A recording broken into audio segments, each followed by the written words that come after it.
आज हम बात करेंगे फॉरेंसिक फोटोग्राफी की। फॉरेंसिक फोटोग्राफी कोई साधारण फ़ोटो खींचने की कला नहीं है या कोई ऐसी टेक्निक नहीं है जिससे अच्छी तस्वीरों के खींचने का संबंध हो। फॉरेंसिक फोटोग्राफी का मकसद होता है क्राइम सीन के हर सबूत को उसके सही दृष्टिकोण के साथ इकट्ठा करना।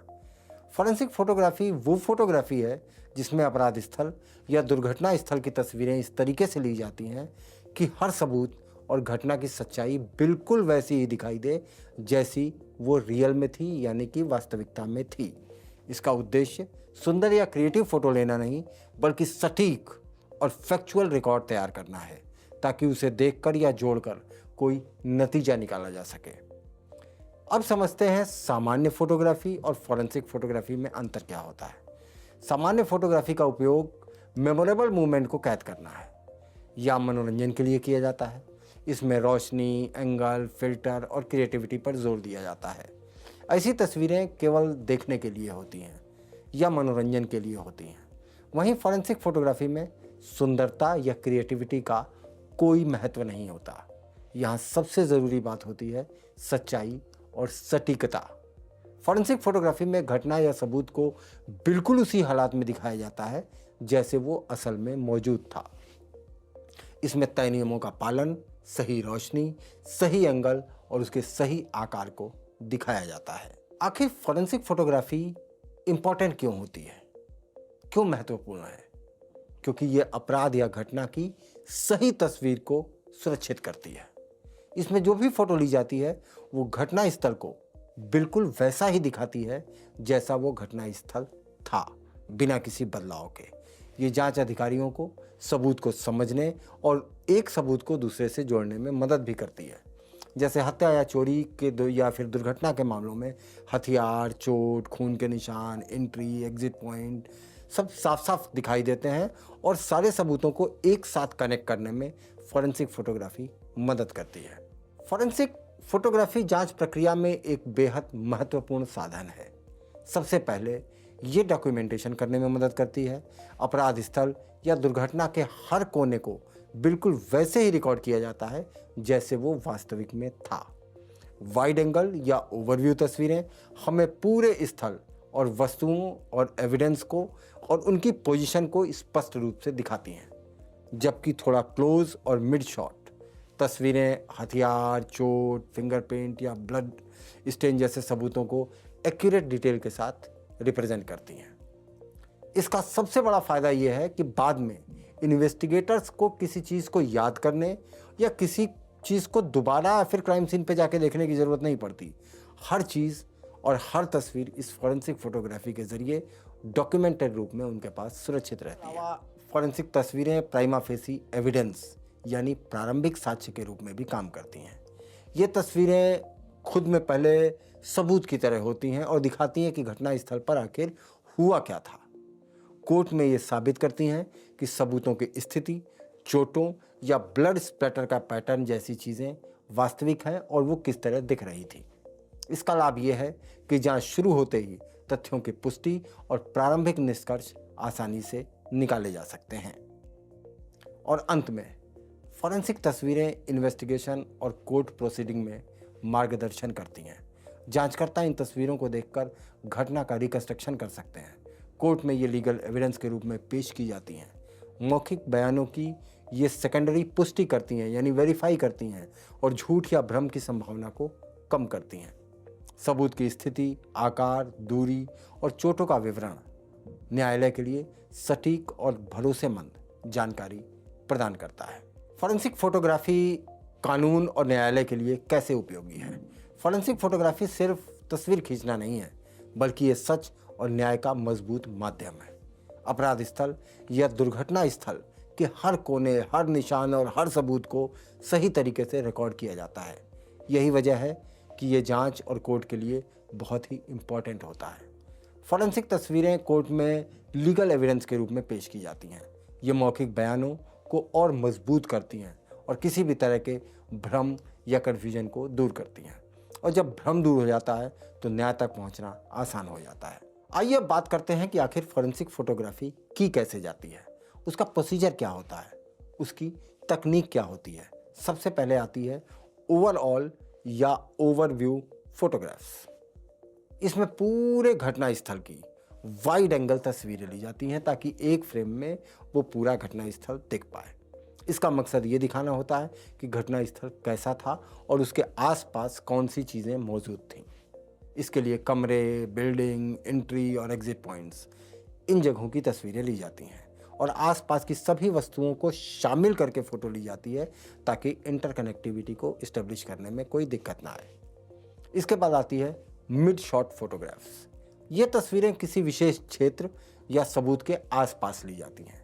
इनका उद्देश्य ये साफ करना होता है कि सबूत कहाँ स्थित था, उसकी पोजीशन क्या थी, उसके आसपास क्या था। यहाँ हम एविडेंस और उसके आसपास की चीज़ों को एक फ्रेम लेके ये सुनिश्चित करते हैं कि सबूत की स्थिति स्पष्ट दिखाई दे, उसका रेलेवेंस क्लियर हो और उसका जो बैकड्रॉप है वो समझ में आए। और अंत में होती है क्लोजअप फोटोग्राफ, जिसमें हम हथियार, चोट, फिंगरप्रिंट्स या ब्लड स्टेन जैसी बहुत सारी चीज़ों को पास से, मैक्रो लेवल से और डिटेल तरीके से तस्वीरें लेते हैं। इसका मकसद सबूत की हर छोटी बड़ी बारीकियों को साफ साफ दिखाना होता है।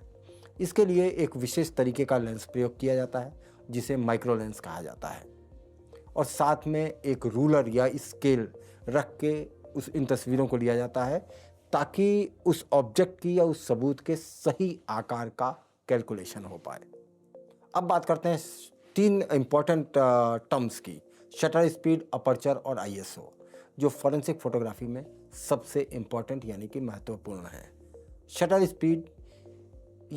स्पीड बताती है कि कैमरे का शटर जहाँ से लाइट आती है वो कितनी देर खुला रहेगा और प्रकाश जो लाइट है वो सेंसर या फिल्म तक पहुँचेगा। फॉरेंसिक फोटोग्राफी में हम इसे प्रॉपर एक्सपोजर यानी कि लाइट को, सही लाइट कंडीशन को हासिल करने में इसका इस्तेमाल करते हैं, क्योंकि हम अक्सर अपर्चर को छोटा और ISO कम रखते हैं, सेंसर तक रोशनी कम पहुंचती है। ऐसे में शटर को धीरे धीरे खुलना पड़ता है, यानी स्लो शटर स्पीड उस समय जनरेट होती है। लेकिन ध्यान रहे, शटर धीमे खुलते हैं तो हाथ से कैमरा पकड़ने पर फ़ोटो में ब्लर आ सकता है। फ़ोटो जब हाथ हिलेगा तो फ़ोटो ब्लरी हो सकती है, इसलिए हमें हमेशा ट्राइपॉड का इस्तेमाल करना अनिवार्य होता है। इसका मुख्य उद्देश्य यही है कि हर एविडेंस की तस्वीर साफ, स्पष्ट और कोर्टरूम में भरोसेमंद हो, ताकि उसकी मैक्रो लेवल पे एनालिसिस करने की ज़रूरत पड़े या उसको और एनालाइज करने की ज़रूरत पड़े, वो सारी संभावनाएं बनी रहे। अब बात करते हैं अपर्चर की। अपर्चर वो ओपनिंग है जो लेंस में होती है और प्रकाश को सेंसर या फिल्म तक जाने देती है। इसे हम F नंबर में, जैसे F11, F16 इस तरीके से कैलकुलेट करते हैं।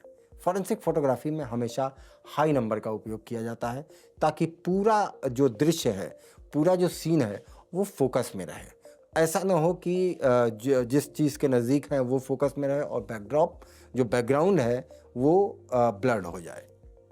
इसका मतलब ये है कि सामने रखा एविडेंस और पीछे का संदर्भ यानी पीछे का जो पर्सपेक्टिव है, दोनों एक साथ शार्प दिखने चाहिए। एविडेंस के पीछे का हिस्सा ब्लर नहीं होना चाहिए। इसे हम डेप्थ ऑफ फील्ड यानी DOF कहते हैं। अपर्चर का सही चयन इसलिए ज़रूरी है ताकि एविडेंस के साथ साथ उसकी सराउंडिंग और उसकी पोजीशन स्पष्ट दिखाई पड़े। अंत में बात करते हैं ISO की। ISO कैमरे के सेंसर की रोशनी को महसूस करने की एक संवेदनशीलता है, एक सेंसिटिविटी है। फॉरेंसिक फोटोग्राफी में हमेशा लो ISO जैसे 100, 200, 250 इसका उपयोग किया जाता है। इसका लाभ यह है कि तस्वीर में नॉइज़ या गेंस नहीं आता। नॉइज़ से फिंगरप्रिंट, ब्लड स्प्लैटर या जो और माइक्रो लेवल की इंफॉर्मेशंस हैं एविडेंस में, वो छिप सकती हैं। जब भी हम उन्हें जूम करेंगे वो प्रॉब्लम करेंगे। इसीलिए लो ISO का उपयोग करके हम क्लियर, स्पष्ट और पूरी तरह भरोसेमंद तस्वीरें ले सकते हैं। संक्षेप में कहें तो शटर स्पीड, अपर्चर और ISO फॉरेंसिक फोटोग्राफी में सिर्फ कोई टेक्निकल सेटिंग नहीं है, ये सटीक और न्यायालय में स्वीकार्य यानी एक्सेप्टेड तस्वीरें लेने की तरीके हैं। हम सही तरीके से अपने जिस कैमरे से भी फोटोग्राफी कर रहे हैं, सही तरीके से सेटिंग करके एविडेंस का पूरा और सही डॉक्यूमेंटेशन कर सकते हैं। और ये डॉक्यूमेंटेशन आपके केस को बहुत मजबूत और भरोसेमंद बना सकता है। इस तरह के डॉक्यूमेंट्स तैयार करने के लिए आप फॉरेंसिक एक्सपर्ट या फॉरेंसिक लैब की मदद भी ले सकते हैं। फॉरेंसिक फोटोग्राफी में फ़ोटो कैसे खींचनी चाहिए, ये एक इम्पॉर्टेंट और लीगल साथ में टेक्निकल सवाल है। आइए हम इसे समझते हैं। फॉरेंसिक फोटोग्राफी में लेंस, एंगल और स्केल का बहुत इम्पॉर्टेंट प्लेस होता है। सबसे पहले अगर हम लेंस की बात करें तो ये लेंस कैमरे का वो भाग होता है जिसकी मदद से एविडेंस की स्पष्ट, सही और रियलिस्टिक तस्वीरें ली जाती हैं। नॉर्मल लेंस का यूज़ करके घटना स्थल को नेचुरल रूप में दिखाने के लिए इसका इस्तेमाल किया जाता है ताकि पूरा का पूरा सीन वैसा ही दिखाई दे जैसे वो वास्तव में था। वाइड एंगल यानी कि दूर से हम पूरे क्राइम सीन को या कमरे को एक ही फ्रेम में उसकी तस्वीर लेने के लिए हम इस्तेमाल करते हैं। टेलीफोटो लेंस का उपयोग दूर रखी चीज़ों को, एविडेंस को फोटोग्राफ करने के लिए इसका इस्तेमाल किया जाता है। बहुत छोटे और बारीक एविडेंस जैसे फिंगरप्रिंट, चोट के निशान, खून के धब्बे या बैलिस्टिक के फैक्ट्स या फैक्टर्स, माइक्रो लेंस के इस्तेमाल के ज़रिए इनकी फ़ोटोग्राफी की जाती है। इन सभी लेंसों का जो मेन ऑब्जेक्टिव होता है वो ये होता है कि एविडेंस साफ, स्पष्ट और रियलिस्टिक तौर पे तस्वीर के रूप में डॉक्यूमेंट हो जाए। अगर एंगल की बात करें तो हमें फोटोग्राफी का एंगल ये बताता है कि फ़ोटो किस दिशा में और किस ऊंचाई से ली जा रही है।